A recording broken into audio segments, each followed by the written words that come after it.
the phone speaker, shrill and dripping with champagne-soaked victory. I just got $2.9 million for that rotting old lodge. Emily, 2.9. I could hear the pop of a cork in the background. Tyler was laughing, that high, arrogant laugh that always set my teeth on edge. "Don't worry," she continued, breathless. "I'm going to use your share to buy us a yacht, and finally, fund Tyler's app. We're going to be rich. Like actually rich, not dusty history book rich." "Ashley, you can't already done. Papers are signed next week. Bye." The line went dead. She thought she had won. She thought the Whispering Pines Lodge was just wood and land. But she forgot one thing. Grandma Martha left me a secret.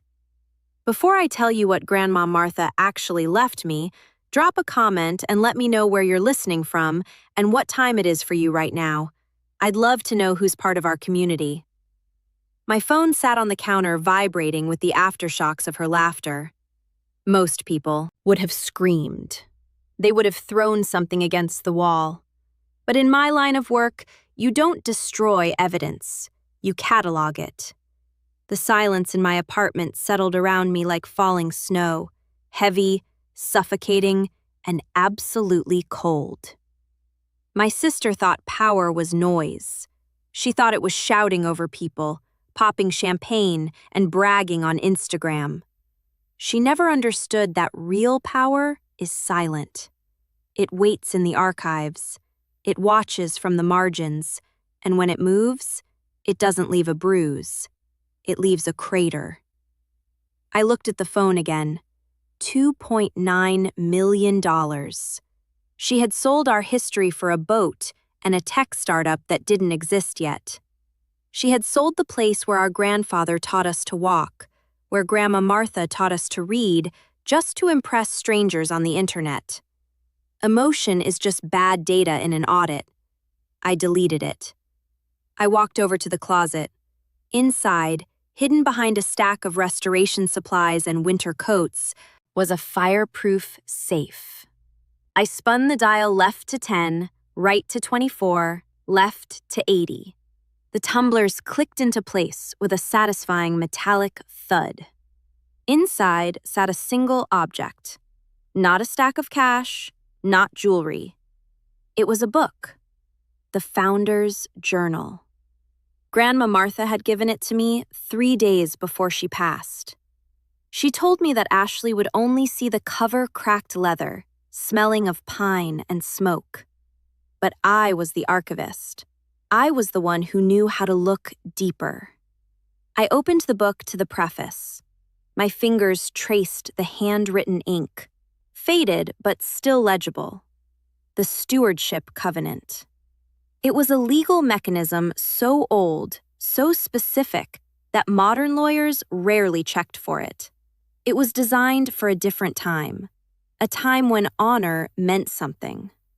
In the event of a sale, I whispered the words aloud, testing their weight. My sister thought she was the executive. She thought she held all the cards because she was the loud one, the pretty one, the one who could charm a room. But Grandma knew better. Grandma knew that Ashley was a weather vane, turning whichever way the wind of popularity blew. And she knew I was the anchor. My hands weren't shaking as I reached for the phone. I dialed a number I hadn't used in 2 years. It rang once, twice. "Emily." A deep, growly voice answered. "Mr. Robert, the family attorney who terrified everyone except Grandma. I assumed I'd be hearing from you soon." "She did it," I said. My voice sounded flat, clinical. She agreed to the sale. Commercial buyer, $2.9 million. I heard the rustle of paper on the other end. "And you want to stop it?" "No," I said, and the word felt like a judge's gavel hitting the bench. If I stop her now, she'll just try again in 6 months. She needs to learn, Robert. She needs to understand that some things cannot be bought. Understood, he said. The tone was professional, lethal. We let them sign, we let the money transfer, and then we trigger the covenant. Exactly. I said it will destroy her financial standing. Emily, you know that. I looked at the family photo on my desk, Ashley smiling, holding a designer bag while I stood in the background holding the map. She didn't ask for my permission to sell my home, I said softly. She doesn't get my permission to be rescued. I'll prepare the papers, he said. I hung up. Outside my window, the sun was shining, but inside I was already preparing for a blizzard. Ashley wanted a yacht. Fine. I was about to give her an ocean, but she was going to have to swim. The gravel of the Whispering Pines' driveway crunched under my tires for what was supposed to be the last time. Technically, the sale hadn't closed yet. The keys were still mine, but the driveway felt different, like the stones knew they were about to be paved over for a generic hotel parking lot. I killed the engine and sat in the silence. The air here was thin, sharp, and smelled of pine needles and snow. It was the smell of safety. Or at least it used to be. The great hall greeted me with emptiness. It had been stripped of the warmth Grandma Martha had spent 40 years building, but the bones of the house were still there. The massive stone fireplace, the vated ceiling, the history. I ran my hand along the rough, hew-kneed timber beam near the entryway. My sister saw this beam and saw a rustic, chic backdrop for her Instagram feed. She saw content. I saw the summer I turned 16. I remembered standing on a ladder for 3 weeks straight, sanding this exact beam, until my fingerprints were practically gone, just because Grandma said the wood needed to breathe. I remembered the ache in my shoulders, the sawdust in my hair, and the quiet pride in my chest when she finally nodded at my work. "You have good hands, Emily," she had told me, handing me a glass of lemonade. "They know the difference between price and value." Ashley had spent that summer by the pool complaining that the mountain air made her hair frizzy. I walked deeper into the house. I remembered the winter the roof leaked. Grandma didn't have the liquidity to fix it. Her assets were tied up in trusts. I was 22, working my first archiving job. I emptied my savings account to pay the contractor. I paid in cash, so Ashley wouldn't see the withdrawal and ask why I wasn't buying designer shoes like her. I had literally kept a roof over our heads, and they never even knew. Standing by the window where Grandma used to watch the birds, I let myself really analyze my sister. Not as a victim of her greed, but as a study in psychology. Why was she doing this? Why destroy the one place that had always been safe for us? It wasn't just the money. Ashley had always had access to money. I thought about Tyler, his loud suits, his desperate need to be the smartest person in the room, his constant grinding hunger for validation.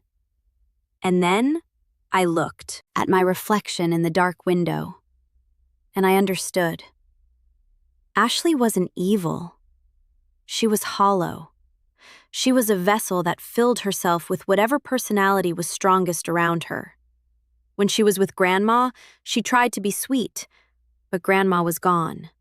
Now, she was with Tyler, and Tyler was a vacuum of insecurity and arrogance. Ashley didn't have her own confidence. She had to borrow his. She had to adopt his sneer, his values, his cruelty, just to feel like she existed. She was selling this house because Tyler told her it was worthless, and she didn't have a single bone in her body strong enough to disagree. She was a mirror, reflecting a dumpster fire. My anger shifted. Then it stopped being hot and reactive. It cooled into something hard and heavy, like a stone in my gut. You can't save someone who doesn't want to be saved, but you can stop them from burning down the village just to keep themselves warm. I checked the thermostat, I checked the locks. I treated the house with the respect you give a dying relative. "I'm sorry," I whispered to the empty room. but this has to happen. I walked out and locked the door. I didn't look back. The next time I walked through these doors, I wouldn't be the granddaughter. I would be the landlord. 2 days before the closing, I sent the warning. It was a text message, simple, direct, a final chance for Ashley to wake up before the trap snapped shut. I wanted it on the record that I had tried to save her. Don't sign the papers, Ashley. You don't understand the legal history of the lodge. If you sell to a corporation, you will lose everything. This is your only warning. I waited. The phone sat on my desk, a black mirror reflecting the ceiling fan. I watched the minutes tick by. 11, 12. Then it buzzed. Not a text, a video file. I tapped play. The camera shook, disoriented, before focusing on Tyler's face. He was filming selfie style, his face distorted by a wide-angle lens and a smug, caffeine-fueled grin. He was wearing a ski jacket that probably cost more than my entire car. "Hey, Emily," he shouted, his voice echoing off the timber walls. He spun the camera around. They were at the lodge. "We got your cute little text. Legal history, right? You're hilarious." The camera panned to Ashley. She was lounging on the leather sofa, Grandma's favorite reading spot, scrolling on her phone. She didn't even look up at the lens. "Tell her, babe," Tyler prodded. Ashley sighed, looking bored. "Emily, stop being dramatic. The lawyers already looked at everything. You're just jealous because you're stuck in the past, and we're like actual visionaries." Tyler laughed, a sharp barking sound. "Visionaries. I love that. We're disruptors. You archive history, we make it." He walked over to the massive stone fireplace. A fire was roaring, orange light dancing across the floor. My stomach dropped. "Check it out, Em," Tyler said, pointing the camera at the flames. "We didn't want to pay movers for all this old junk, so we're saving on heating bills. Efficient, right? Lean startup methodology." I squinted at the screen. In the fire, burning bright orange, was the hand-carved rocking chair from the nursery, the one our grandfather made with his own hands 60 years ago. I watched the varnish bubble and blacken. I watched the spindle snap in the heat. "Rotting firewood," Tyler sneered. "Just like this whole place. Out with the old, in with the rich." He flipped the camera back to himself, winking. "We're signing on Friday. 2.9 million. Maybe I'll buy you a history book with the change. Or a cat. You seem like a cat person." The video ended. I stared at the black screen. I replayed the part where the rocking chair caught fire. I watched the wood blister and crack. I listened to my sister call me dramatic while she let her husband burn our childhood to ash just to save $50 on a moving truck. I didn't feel sad. I didn't feel the urge to call them and scream. That video wasn't an insult. It was evidence. It was the final confirmation that my conscience needed. I wasn't taking their inheritance. I was repossessing it. They were arsonists, and I was simply taking away the matches. I saved the video to the cloud. Then I forwarded it to Mr. Robert with a 2-word caption. Proceed immediately. They wanted to be visionaries? Fine. I was about to show them a future they never saw coming.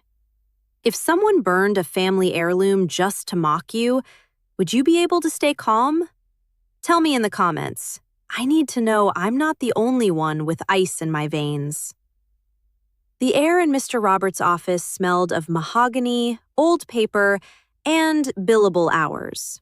It was the exact opposite of the chaos my sister created. Here, there was no shouting. There were only facts. I sat across the heavy oak desk, my hands folded in my lap.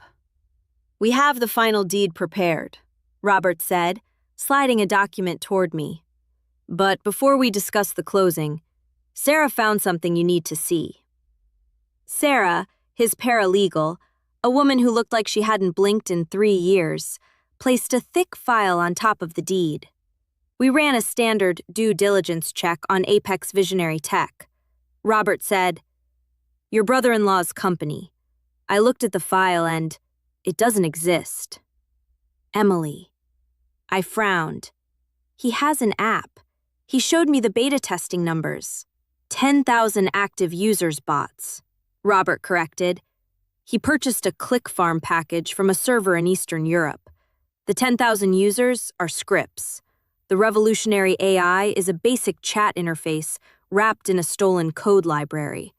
The company isn't a startup, it's a ghost town." I felt a cold laugh bubbling in my chest. Tyler wasn't a genius. He was just a con artist with a good tailor. That explains why they need the money. I said he needs to pay back investors before they realize they bought vaporware. "It gets worse," Robert said. His voice dropped an octave. "Turn the page."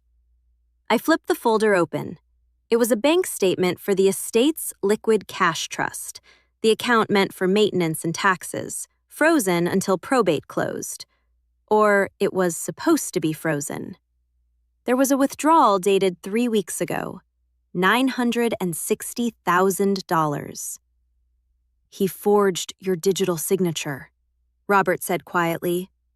"We traced the IP address to the lodge's Wi-Fi. He drained the maintenance fund to pay off his initial seed investors. He's running a Ponzi scheme, Emily, and he used your grandmother's legacy to plug the hole." The room went silent. I stared at the number. $960,000. They weren't selling the lodge to buy a yacht. They were frantically selling the lodge to cover up a felony before the SEC or I audited the accounts. The sale price of $2.9 million wasn't profit, it was a getaway car. "This changes the strategy," Robert said, leaning forward. "This is embezzlement, fraud, identity theft. We can call the police right now. We can have them arrested before they even get to the closing table." He reached for his phone. "No," I said. Robert froze. "Emily, this is nearly $1 million. If we arrest them now," I said, my voice steady. "Tyler spins a story. He claims it was a misunderstanding. He blames Ashley. He drags this out in court for 5 years while he burns through the rest of the money on defense lawyers." I stood up and walked to the window. I looked out at the city below, a grid of steel and glass. "They think they are getting away with it," I said. "They think the sale on Friday is their finish line. If we stop them now, they'll never learn. They'll just find another victim." I turned back to Robert. "We let them sign." Robert's eyes narrowed, assessing me. "You want them to commit to the sale?" "I want them to sign the deed," I said. I want Tyler to think he's safe. I want Ashley to think she's won. I want them to stand there, arrogant and untouchable, believing the money is theirs. I tapped the founder's journal that sat on the corner of the desk. And then I said, "I want to trigger the covenant. I want to take the house, the sale proceeds, and the evidence of this fraud all at once. I don't want a legal battle, Robert. I want an execution." Robert stared at me for a long moment. Then a small, terrifying smile touched his lips. "Very well," he said. "Friday at noon. Let's go close a deal." Friday arrived with a blinding glare off the snow. The closing took place in the great hall of the lodge. The developers had set up a folding table right in front of the empty fireplace where Tyler had burned a rocking chair. The air was tense, but for different reasons. The developers were checking their watches, eager to get back to the city. Ashley and Tyler. were vibrating with a manic energy, like two people trying to outrun a cliff. "Let's get this over with," Tyler said, clicking a gold pen. "We have a flight to catch." He signed his name with a flourish, Tyler Vance. Then he slid the D to Ashley. She didn't even read it. She just signed, her eyes darting to her phone as if expecting the bank notification to pop up instantly. Done. She exhaled a sound of pure relief. It's done. The lead developer, a man in a gray suit, looked at me and the final signature from the co-owner. Tyler smirked at me. Go ahead, Em. Sign away the past. Join the 21st century. I picked up the pen. I felt the weight of the wood floor beneath my feet. The floor I had refinished 3 times. I felt the gaze of the portraits on the wall. I signed. Excellent, the developer said. He nodded to his assistant. Initiate the wire transfer. $2.9 million. Tyler grabbed Ashley's hand. We did it, babe. We actually did it. One moment, Mr. Roberts said. His voice wasn't loud, but it cut through the room like a razor blade. He didn't look up from his briefcase. The wire transfer cannot be routed to Mr. and Mrs. Vance, Roberts said calmly. Tyler stopped celebrating. Excuse me, the account number is on the form. That is correct, Roberts said. However, per the execution of the deed, a pre-existing lien has been triggered. What lien? Tyler snapped. We had the title search done. The property is clear. It is clear of debts. Roberts said it is not clear of conditions. He adjusted his glasses and began to read. In the event that the Whispering Pines Lodge is sold to a commercial entity for the purpose of demolition or redevelopment, the entirety of the sale proceeds shall bypass the heirs and be immediately transferred to the Martha Heritage Charity for the preservation of historical sites. The room went dead silent. The developer looked at his assistant. Is that legal? Roberts smiled, a cold, sharp expression. It is ironclad. I drafted it myself 20 years ago. Tyler's face went pale, then red. You're stealing our money. That's $2.9 million. It's not your money, I said. I spoke for the first time. My voice was steady. You sold the house, Tyler. The deal is done. The developers own the land. But the money belongs to the values you mocked. Ashley looked at me, her eyes wide and wet. Emily, please. We need that money. You don't understand. I understand perfectly, Robert interrupted. He pulled a folded letter from the back of the covenant. Your grandmother anticipated this moment, Ashley. She left this for the closing table.